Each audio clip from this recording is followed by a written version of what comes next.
종교개혁의 시대였습니다. 개혁자 칼빈이 스트라스부르크에 개신교인들이 망명자들이 모여들고 있다는 소식을 듣고 그들을 돌보기 위해 가산을 정리하고 스트라스부르크로 가는 중이었습니다. 그런데 프랑스와 독일 사이에 전쟁이 발하여서 스트라스부르크로 가는 길이 막히고 말합니다. 칼빈은 우에로를 찾아 제네바로 도착합니다. 그곳에서 하룻밤을 머무릅니다. 칼빈이 제네바에 왔다는 소식을 들었던 제네바의 개혁자 파렐이 밤에 칼빈의 숙소로 찾아옵니다. 파렐은 혼란한 제네바에 칼빈이 필요하다고 설득합니다. 당신이 이곳에 온 것은 당신이 오고 싶어서 온 것이 아니라 하나님이 보내셔서 온 것입니다. 이곳에서 내가 시작한 일을 이어받아 종교개혁에 충성해 주세요 라고 간청합니다. 하지만 칼빈은 나는 스트라스부르크로 가는 길에 잠깐 이곳에 들렀을 뿐입니다. 나는 학자로서 조용히 여생을 마치고 싶습니다. 나는 지도자의 역할도 감당할 용기도 자질도 없고 자격도 없습니다. 나는 스트라스부르크에서 망명자들을 돌보며 학문 연구에 몰두하려고 합니다. 라며 파렐의 요청을 거절합니다. 그날 밤 칼빈과 파렐 사이에 많은 대화가 오고 갑니다. 그러다가 파렐이 화를 내면서 소리칩니다. 전능하신 하나님의 이름으로 당신의 학문 연구는 하나의 구실에 불과하다고 선언하오. 만약 당신이 주님의 이 일을 거부한다면 하나님은 당신을 저주하실 것이요. 이유는 당신이 그리스도를 위해 살지 않고 자기를 위해 살기 때문이요. 라고 소리칩니다. 결국 칼빈은 파렐의 말에 굴복합니다. 훗날 칼빈이 그날을 회고하기를 그때 나는 파렐의 무서운 명령에 몸이 떨렸다. 그의 음성은 마치 높은 보좌에서 들려오는 하나님의 음성과도 같았다. 라고 회고했습니다. 칼빈은 파렐과 더불어 제네바에 머물면서 그의 제자 베자가 말한 것처럼 지상에서 가장 아름다운 그리스도인의 도시를 만들어내고 오늘의 개혁주의 교회를 만들어냈던 것입니다. 오늘 본문은 파렐이 제네바를 구원하기 위해 몸부림쳤던 것처럼 다윗 시대에 일어난 반란으로 아벨성 전체가 멸망을 당할 처지가 되었습니다. 이때 한 여인의 지혜로 성읍의 백성을 구원해내는 이야기를 기록하고 있습니다. 이 시간 아벨성을 구원한 여인이라는 제목으로 하나님의 말씀 받고자 합니다. 말씀을 듣는 우리 모두에게 하나님의 은혜가 임하기를 소원합니다. 첫째로 시대를 분별하는 지혜로운 여인입니다.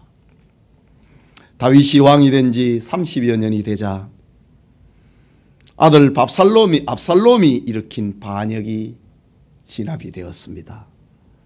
이제 다윗은 흩어졌던 민심을 수습을 하고 있는 중이었습니다. 이때 사울 왕가의 지파 베냐민 자손 세바가 다시 이 혼란한 틈을 타서 반란을 일으킨 것입니다. 다윗에게 밀려서 기득권을 넘겨주었던 사울 왕가의 추종자들이 옛 영화를 회복하기 위해서 일으킨 반란이었던 것입니다. 이때 반란자 세바를 중심으로 이스라엘의 많은 사람들이 여기에 동조를 했습니다. 그리고 세바는 백성들을 몰고 선동을 하여서 아벨성으로 들어가서 거기서 거점 지역을 확보하게 됩니다. 그곳은 이스라엘 북방 국경 지역에 위치하고 있는 군사적으로 전략적으로 대단하게 중요하게 한 성읍입니다. 주변에는 물이 흐르는 계곡이 있어서 외부의 공격이 힘든 천년의 요새와 같은 성읍이 아벨성이었습니다. 다윗은 그날의 사태의 심각성을 깨닫고 군대의 장관 요압을 보내서 이 난을 평정을 시키도록 명령합니다. 요압은 세바를 추격을 하다가 아벨성에까지 다가왔습니다. 요압은 아벨성을 포위를 하고 이 성을 난공불락의 성이니까 그 앞에 그와 같은 성 하나를 삼는 토성을 쌓고 거기서 성을 무너뜨리고 아예 그 성읍을 없애버릴 그런 작전을 구상을 하게 됩니다. 아벨성 백성들은 다윗을 몰아내고 새로운 나라, 새로운 왕을 세우자라는 세바의 선동에 미혹이 됐습니다. 그러나 사무엘하 20장 1절을 보면은 이 난을 일으켰던 세바를 가리켜 불량배라 라고 기록하고 있습니다. 말하자면 그는 하나님의 권위를 인정하지 않는 불신앙의 사람이었다는 말입니다. 다윗의 왕권이 하나님으로부터 왔다는 사실을 인정하지 않는 불신앙의 사람이었다는 말입니다. 그는 자기 생각을 판단의 제일 기준으로 삼고 사울 왕가의 죄를 생각하지 않고 기득권을 빼앗긴 것에 분해하고 있는 불량배라고 성경은 말하고 있습니다. 결국 그는 자기뿐만 아니라 아벨성의 사람들 그리고 그를 추종을 했던 사람들까지도 다 죽음으로 몰아가는 그런 역할을 한 사람입니다. 미혹된 아벨 사람들은 세바의 악을 분별하지 못했습니다. 아들이 압살롬까지 반란을 일으켰는데 우리는 옛 왕가의 사람들이 아닌가? 우리가 다시 왕권을 찾는 것이 무엇이 잘못된가? 여기에 동조하는 사람들이 세바의 힘을 보탰습니다. 그의 계획이 성공하는 것처럼 보였습니다. 이런 시대에 이름 모를 한 여인이 아벨성의 영적 기류를 읽어냅니다. 본문 16절을 보면은 그 성읍에서 지혜로운 여인 한 사람이 외쳐 이르되 깨어있는 사람이 있었다는 말입니다. 멸망의 직전 앞에서 그 아벨성의 사람 가운데 한 여자가 깨어 있었다. 지혜로운 한 여인 한 사람이 외쳐 이르되 라고 합니다. 이 여인은 세바가 성 안에 들어오고 난 다음에 그의 추종자를 몰고 와서 그 성의 사람들을 미혹하고 있는 가운데 백성들의 가치의 기준이 흐려져 버렸다는 것을 깨달았습니다. 성읍 사람들이 하나님의 뜻을 거스리고 멸망의 길로 가고 있는 거 아닌가, 이것을 깨달았습니다. 위기의 상황에서 누군가가 사태를 해결해 줄 것이라 그는 지체할 수 없었습니다. 기다릴 수 없었습니다. 그는 사건의 현장 안으로 과감하게 뛰어들었습니다. 그렇지요. 시대를 분별할 줄 아는 사람은 자기 몸을 세상에 맡기지 않습니다. 목적의식과 사명의식을 가지고 행동하게 되는 것입니다. 바울은 예수님을 만나고 난 다음에 자신의 전 인생을 선교적인 삶으로 살아가는 행동가였습니다. 영국의 위클리프는 로마 카톨릭의 허구성을 깨달았을 때에 시민들이 하나님에게로 성경으로 돌아올 수 있도록 성경을 영어로 번역을 하는 일을 했던 것입니다. 루터와 칼빈은 자신이 살아가는 시대를 정확하게 분별했기 때문에 교회가 살 길은, 성도가 살 길은 성경으로 돌아가는 길이다 라는 종교개혁의 기치를 들고 일어났던 것입니다. 오늘 이 시간 예배드리는 성도님, 우리가 사는 어두운 시대에 영적 상황을 분별할 수 있는 지혜가 우리에게도 있기를 소원합니다. 둘째로 생명의 중재자가 된 용감한 여인입니다. 본문 16절을 다시 보면은 그 성읍에서 지혜로운 여인 한 사람이 외쳐 이르되 들을지어다 들을지어다 청하건대 너희는 요압에게 이르기를 이리로 가까이 오라 내가 네게 말하려 하노라 한다 하라 라고 합니다. 아벨성의 한 여인이 성벽 위로 올라갔습니다. 그리고 이 아벨성을 무너뜨리기 위해서 건너편에서 토성을 쌓고 있는 이스라엘의 대군들을 향하여 외쳤습니다. 내 말을 좀 들으라고 말입니다. 내가 이스라엘의 대장군 요압에게 말을 해야 되겠다. 이 여인이 말하고 있는 요지는 계속해서 나오는 말씀인데, 너희가 이방인의 성을 공격할 때도 전쟁보다는 먼저 항복, 화평을 선포하였거든. 하물며 지혜의 고장 동족의 성읍에 군대가 몰려와서 평화를 선포하지도 않고 공격을 할 수 있겠는가? 우리의 의사도 물어보지 않고 이 성 안의 백성들이 어떤 생각을 가지고 있는지 물어보지도 않고 지금 토성을 쌓고 이 성을 지금 없애버리려고 하느냐? 이것이 과연 하나님의 이름으로 치르는 전쟁이냐? 이 전쟁은 하나님의 법에 어긋난 것이 아닌가? 율법에도 말하기를 전쟁이 일어날 때 먼저 활과 칼을 던지는 것이 아니라 화평을 물어보고 항복을 하면은 항복을 받고 그렇지 않을 때 전쟁을 시작하라 라고 율법에도 이야기를 했는데, 우리는 이방인의 성읍도 아니고 이스라엘의 성읍 가운데 하나인데 우리의 의사도 물어보지 않고 어떻게 토성을 쌓고 이 성을 헐어버리려고 하느냐라고 합니다. 본문 18절과 19절을 보면은 여인이 말하여 이르되 옛 사람들이 흔히 말하기를 아벨에 가서 물을 것이라 하고 그 일을 끝내었나이다 라고 합니다. 지금 이 말이 무슨 말입니까? 이 아벨성은 지혜자의 성읍이었다는 말입니다. 어떤 송사 문제가 있을 때에 그것을 해결하려고 할 때에 아벨에 찾아와서 지혜를 요구하면은 아벨성의 사람들이 그 답을 하면은 그것이 최종 결론이 되었다. 이것이 아벨성이다. 우리 성이다 이거지. 19절에 나는 이스라엘의 화평하고 충성된 자 중 하나이거늘 당신이 이스라엘 가운데 어머니 같은 성을 멸하고자 하시는도다.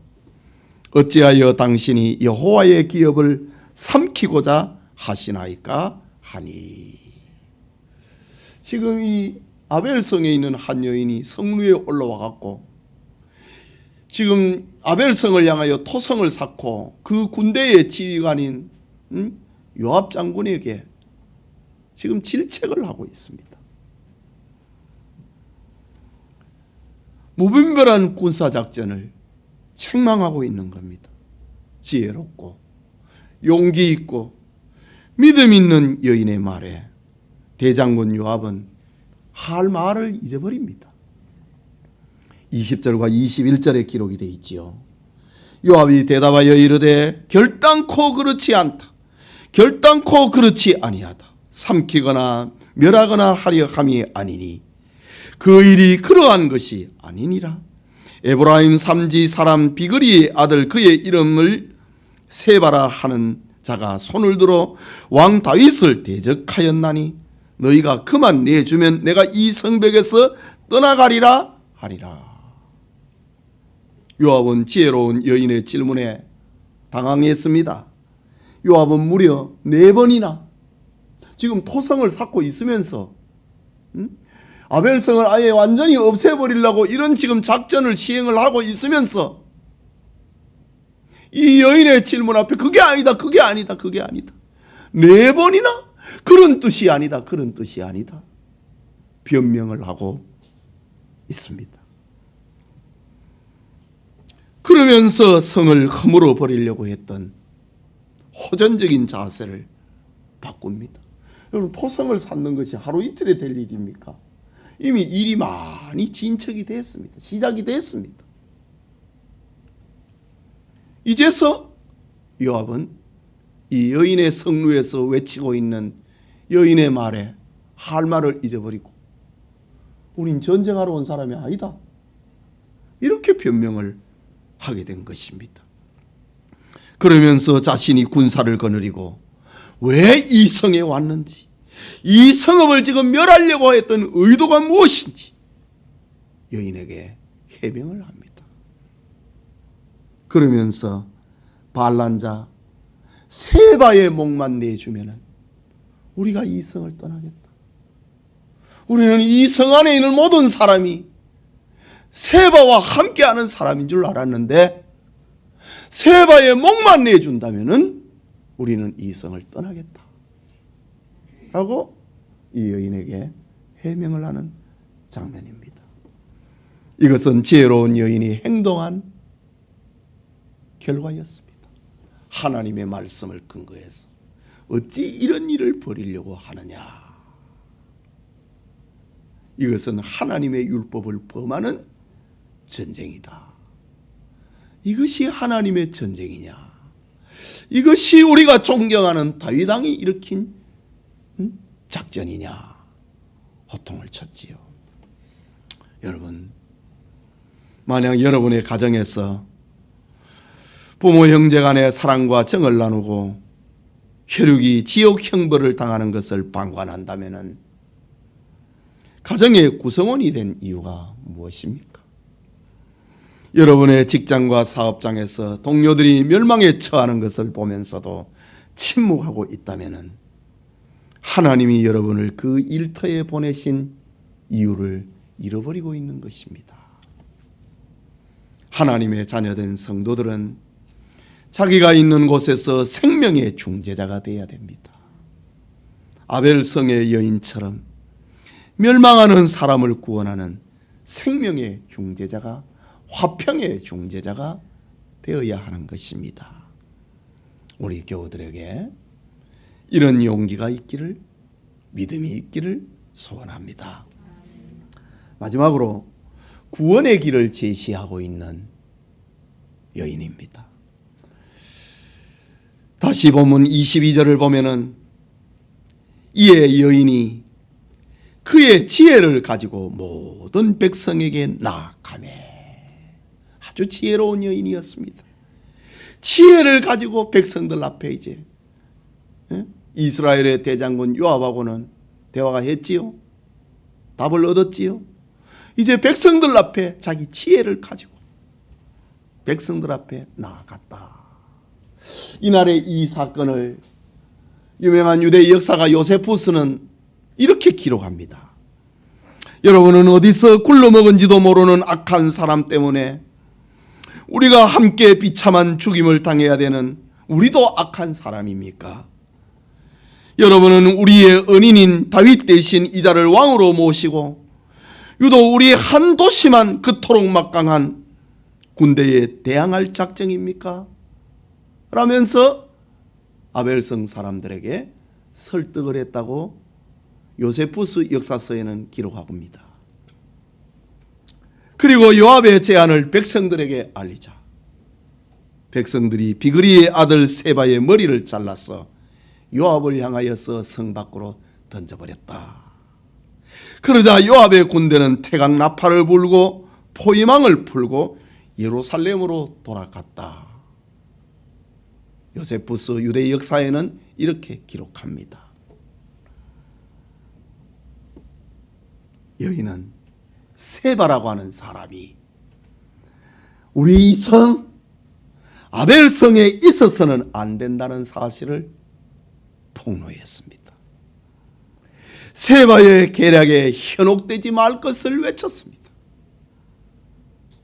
자신이 살고 있는 아벨성의 구원의 길을, 우리가 살 길이 무엇인가를 그것을 가르쳐 준 것입니다.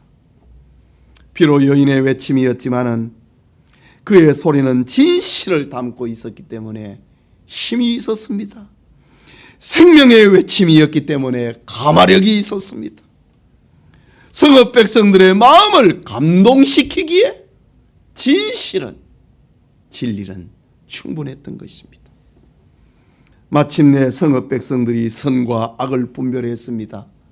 생명의 길이 무엇인지 죽음의 길이 무엇인지를 분별을 하고 세바의 목을 베어서 요압을 향하여 던져버렸습니다. 진실과 진리는 이렇게 생명이 있고 진리는 위기에 처한 것 같지만은 결국은 승리하게 된다는 사실을, 사는 길이 무엇이라는 사실을 알려주고 있습니다. 아벨성 여인은 생명의 진리를 간직하고 있던 여인이었습니다. 백성들의 생명을 진정 사랑하는 여인이었습니다. 그는 확실한 구원의 길을 알려주고 성읍 백성들을 멸망에서 구원해냅니다. 여러분, 우리가 사는 길은 하나님의 뜻을 거역하지 않는 것입니다. 죄악을 회개하고 악을 몰아내는 것이 사는 길입니다. 주님의 뜻에 순종하고 주님과 하나 되는 것입니다. 이것이 생명의 길이고 구원의 길입니다. 생명과 구원의 길로 여러분의 가족과 이웃을 인도하는 지혜가 있기를 소원합니다.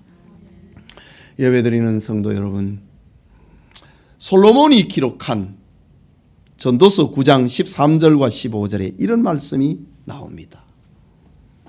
내가 또 해 아래서 지혜를 보고 내가 크게 여긴 것이 이러하니 곧 작고 인구가 많지 아니한 어떤 성읍에 큰 왕이 와서 그것을 에워싸고 큰 흉벽을 쌓고 치고자 할 때에 그 성읍 가운데 가난한 지혜자가 있어서 그의 지혜로 그 성읍을 건진 그것이라.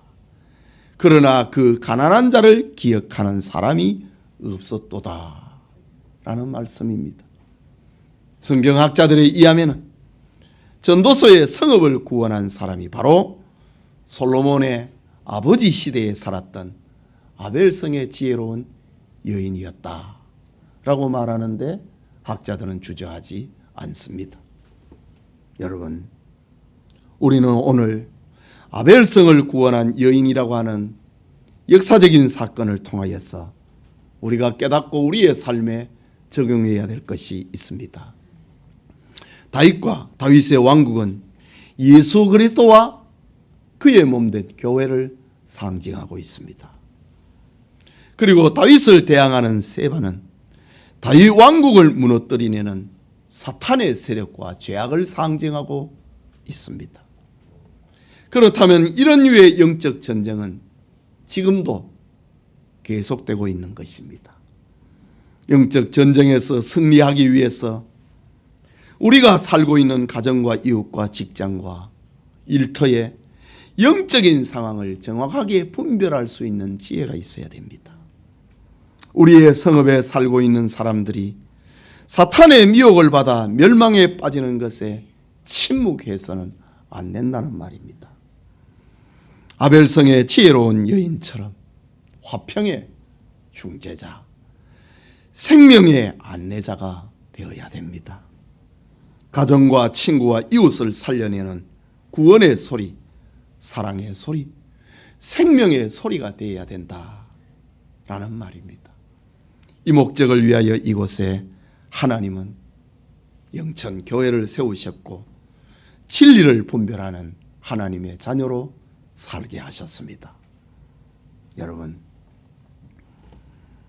지금 코로나 재앙으로 온 세계와 나라가 비상시국이 되었습니다.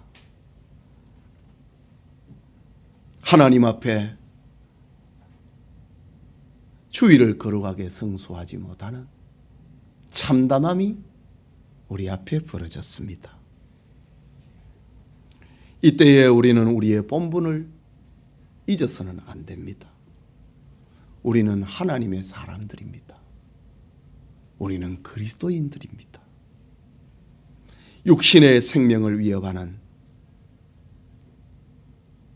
세상의 권력을 두려워하지 말라고 그렇게 주님이 말씀하셨습니다. 네 몸과 영혼을 지옥의 형벌까지 던지는 하나님을 두려워하라고 주님은 말씀하셨습니다. 우리 생명을 위협하는 재앙만 보지 말고 재앙을 부리시는 하나님을 보아야 됩니다. 여러분이 받은 구원, 여러분이 받은 은혜와 지혜를 가지고 여러분과 함께하는 사람들을 구원해내는 지혜자가 되어야 하는 것입니다. 이 은혜가 우리 모두에게 있기를 소원합니다. 우리 같이 잠시 기도하겠습니다. 말씀을 생각하고 아벨성을 구원한 여인 세바는 성 안에 있는 죄입니다. 죄를 내보내야 됩니다. 한국 교회가 범한 죄를 회개해야 됩니다. 목사가 지은 죄를, 교인들이 지은 죄를 회개해야 됩니다. 그것이 재앙을 부리고 계시는 하나님의 손을 보는 것입니다. 구원은 하나님에게 있습니다. 신천지가 나쁜 게 아니고 정부의 방역 대책이 나쁜 게 아닙니다. 물론 신천지의 그런 처신이 잘못됐습니다. 방역 이래 초동 대처를 잘못한 것 잘못됐습니다. 그러나 우리는 그것만 봐서 안 됩니다. 원인은 우리에게 있습니다.